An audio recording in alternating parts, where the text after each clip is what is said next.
Hey guys, welcome back. In today's video, I'm going to talk a little bit about a fishing trip that I had last weekend out on Percy Priest Lake. This was a highly pressured day as there was a lot of different fishing tournaments that were going on. And it's the water temperature here is warming up, and I knew that a lot of folks would be fishing in coves and the first third of a creek, and so I even didn't go anywhere close to those areas.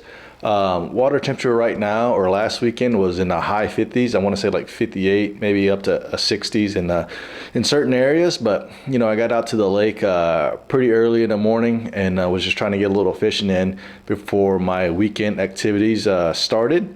But one of the things I want to challenge you all is to try to fish some different spots. It's so easy to go back and fish the same areas using the same techniques and expecting different results. And so I'm fairly new to fishing, and I tend to always go back to the spots that I always catch fish. But on this particular day, I tried to spend a little bit more time behind the console, idling around, trying to find some bait that's close to structure or like a tree or something those fish can relate to, and was trying to find some shallow water close to deep water. And so I ended up fishing on this river channel, throwing up onto a shallow piece of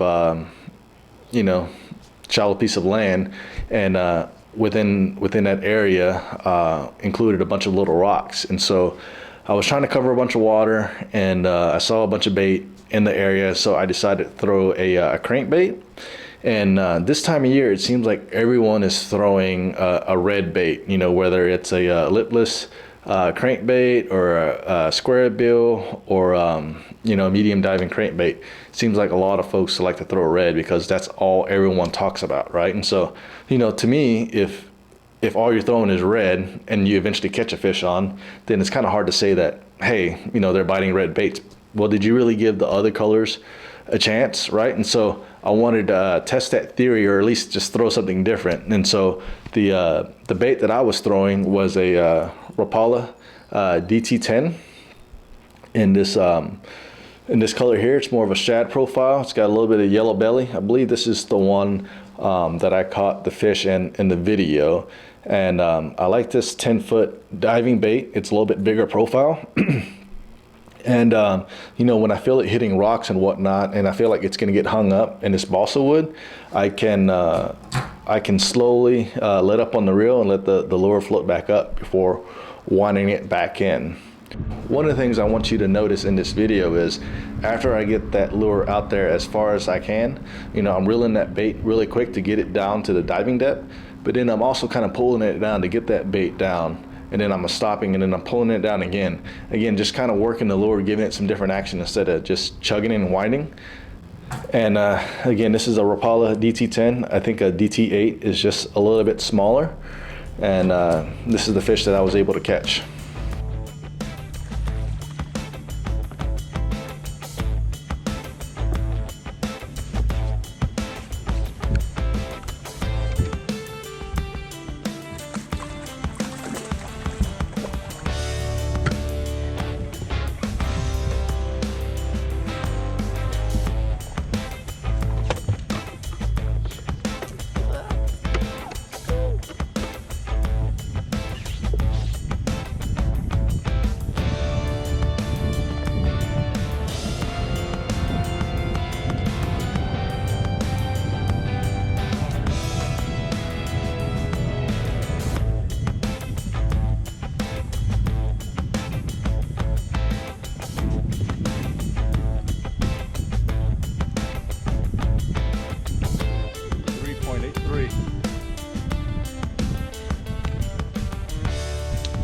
All right, let's talk a little bit about the rod, line, and reel setup that I was using to catch that largemouth.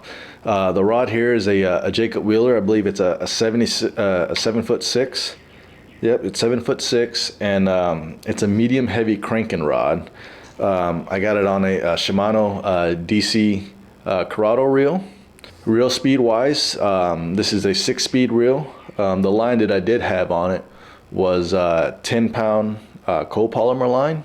It's a little bit softer. I like that soft copolymer line, you know, when I'm fishing in the wintertime.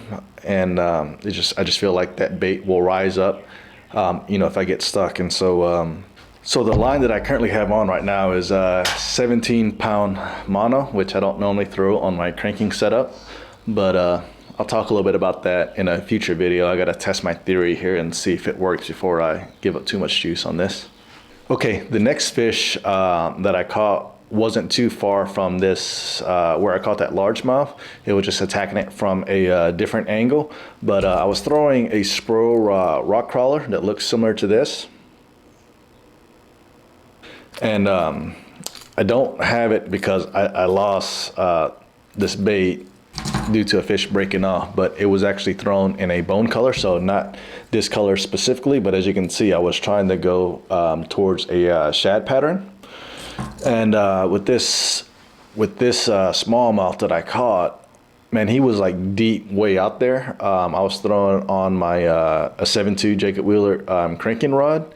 So I was fishing downwind, so this lure went a lot further than I normally fish it. Again, I'm throwing it out there as far as I can, cranking it, let it hit the bottom, stopping, pausing, and all the other good stuff.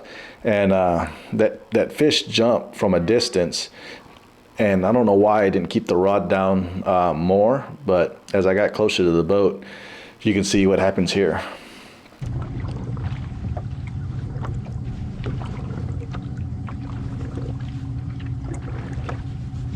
Another big one.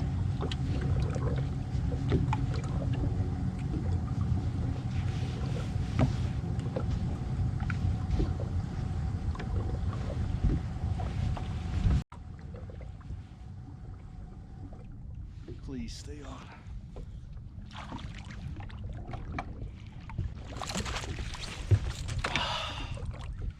I don't know. Tell me what you think. Is there anything that you would have done differently to land that fish? I looked at the video a few times with my brother, just trying to analyze what went wrong. And you know, one of his theories is that the smallmouth, the lips on them, and maybe the largemouth also are thicker this time of year. And maybe I just didn't get a good hook penetration on that fish, and that's why he was able to shake it off.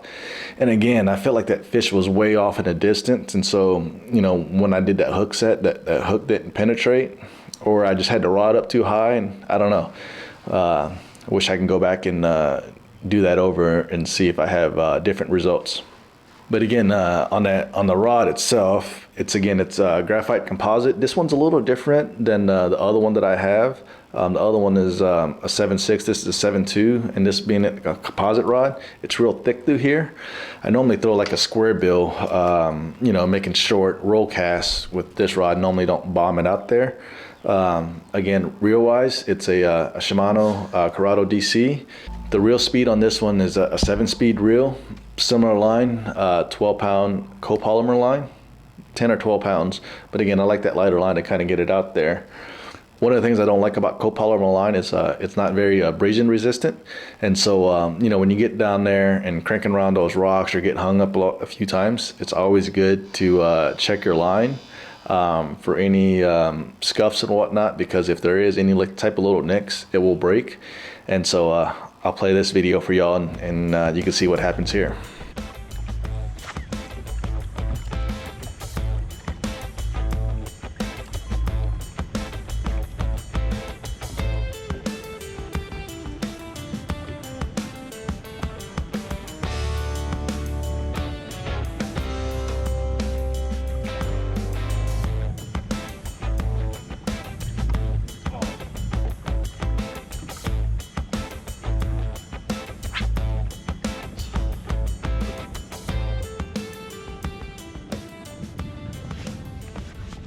Well, that was very unfortunate. As you can see, I was just a little frustrated. I normally don't get frustrated fishing, but it's kind of weird too with this angle. I felt like I casted it towards like the 2 o'clock angle.